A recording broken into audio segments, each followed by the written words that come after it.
Hey, this is Whitney Smith with Tayco Electric and Solar. I'm here today to talk to you about whether or not solar panels will damage your roof. The answer is yes and no.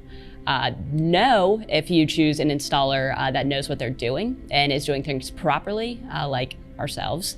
Yes, they could damage your roof if you have someone that doesn't really know what they're doing.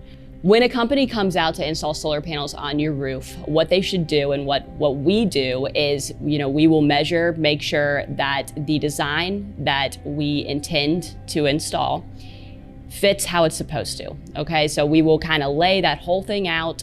We're gonna find where your rafters are. So structurally, in order for solar to be good for your roof and ultimately not damage your roof, you want to attach your attachment points into rafters, okay? That is why a structural engineer signs off on this project, saying that the solar is not gonna damage your roof under the premise that you are using the rafters to attach to.